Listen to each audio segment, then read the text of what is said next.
Wadison suami yang bunuh istri di Serang Banten ternyata punya permintaan sebelum ditangkap polisi. Gelagat mencurigakan Wadison Pasaribu, 37 tahun, suami yang membunuh istrinya, Petri Sihombing, 35 tahun, sudah terlihat saat diperiksa polisi, Minggu, 1 Juni 2025. Wadison memberikan keterangan berbelit-belit saat diperiksa penyidik polisi. Sebelum diserahkan ke polisi pada Selasa, 3 Juni 2025, malam, Wadison sempat meminta untuk bertemu kedua anaknya dan tidur bersamanya. Kakak pelaku, Tony Lembas Pasaribu, yang dihubungi Kompas.com melalui telepon, Rabu, 4 Juni 2025, menjelaskan, Wadison sempat menangis di depan jenazah istrinya, Petri Sihombing. Pulang dari rumah sakit dia menangis-nangis. Tapi kita tidak tahu itu tangis kesedihan, penyesalan, atau sandiwara.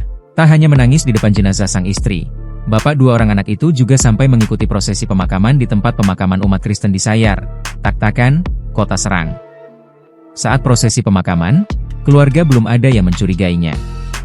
Ternyata kami tertipu, kena prank semua, ujar Tony.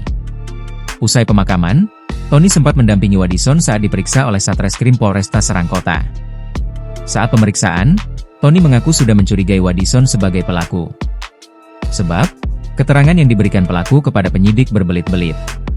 Saya sebagai pengacara juga kesal, karena saat pemeriksaan saya dengar, memberikan keterangan, pelantat-pelintut, ujar dia.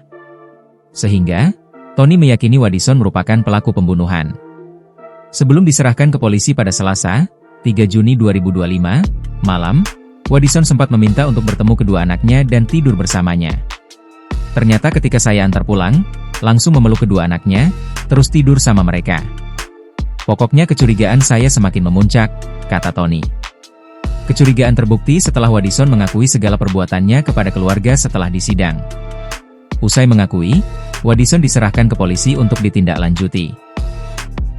Download Tribun X sekarang, menghadirkan lokal menjadi Indonesia.